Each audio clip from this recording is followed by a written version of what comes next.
Supreme court کے فیصلے کے بعد مولانا فضل الرحمان ششوپن میں مبتلا، وہ کریں تو کریں کیا؟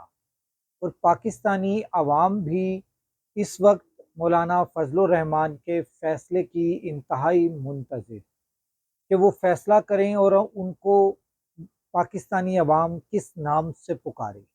سب سے پہلے لاکھوں کروڑوں درود آپ صلی اللہ علیہ وآلہ وسلم اور آپ صلی اللہ علیہ وآلہ وسلم کی آل پاک پر۔ جی دوستو، آپ کے سامنے میں نے ذکر کیا کہ سب سے پہلے تو مولانا فضل الرحمان کے فیصلے کا اس وقت انتظار ہو رہا ہے، اور انتظار کر کون رہا ہے؟ پاکستانی عوام انتظار کر رہی ہے۔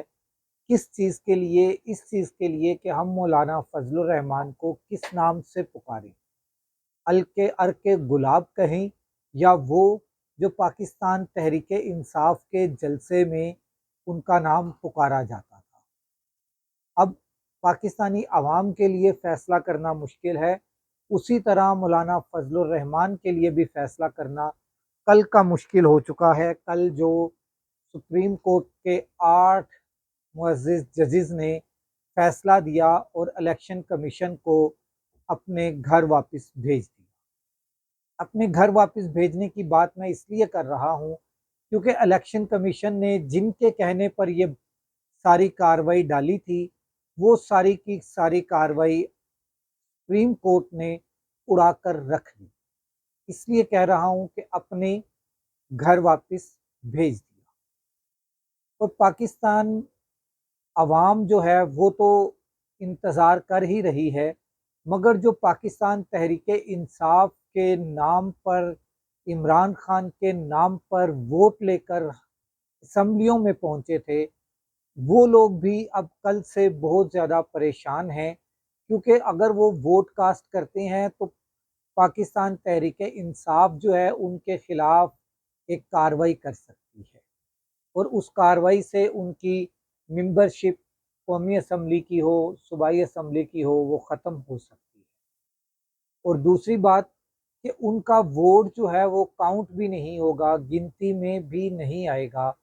اس لیے حکومت سمیت اسٹیبلشمنٹ پریشان ہے کہ ہم کس طرح سے ایکسٹینشنز دیں۔ اس وقت جو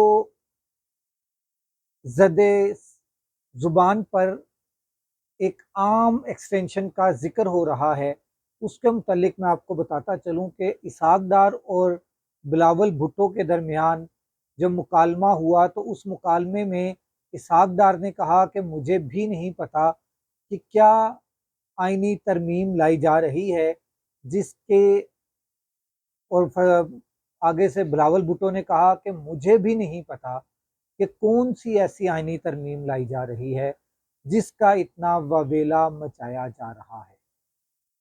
جب وزیروں تک کو یہ نہیں پتا کہ کون سی آئینی ترمیم ہے، تو یقیناً یہ آئینی ترمیم پاکستانی عوام کے حق میں نہیں ہوگی۔ پاکستانی عوام کے حق میں اگر کوئی بھی آئینی ترمیم ہوتی تو ڈپٹی وزیر اعظم کو تو لازمی پتہ ہوتی، کیونکہ اسحاق ڈار خالی وزیر نہیں ہیں، وہ ڈپٹی وزیر اعظم ہیں، اور ان کو بھی نہیں پتا کہ آئینی ترمیم کون سی لائی جا رہی ہے۔ تو جو زد زبان عام ہے اس میں آرمی چیف کی مدت ملازمت جو ہے وہ 3 سال سے بڑھا کر 5 سال کی جا رہی ہے، اور چیف جسٹس کی عمر میں 3 سال کا اضافہ کیا جا رہا ہے۔ یہ دونوں آئینی ترامیم جو ہیں، یہ صرف چیف جسٹس کی نہیں ہے، کیونکہ اس میں کافی زیادہ مشکلات پیش آ رہی تھی۔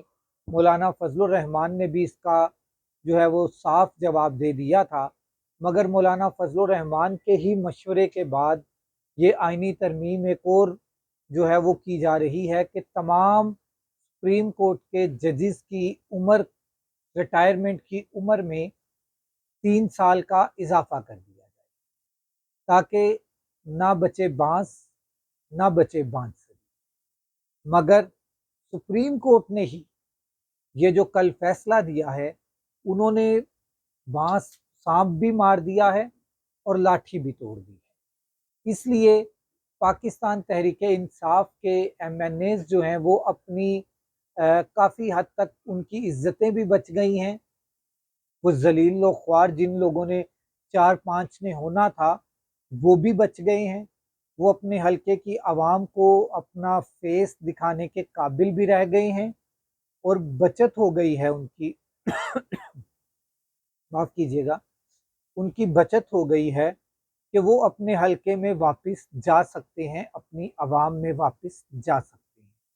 اگر آئینی ترمیم یہ کل کے فیصلے سے پہلے آ جاتی تو چند جو پی ٹی آئی کے آزاد امیدوار جیتے ہوئے ہیں، عمران خان کے نام پر ووٹ لے کر آئے ہوئے ہیں، وہ لوگ جو ہیں کسی کو شکل دکھانے کے قابل نہ رہتے اور وہ لوگ اپنے حلقے کی عوام کے درمیان جانے کے قابل تو بالکل بھی نہ رہتے.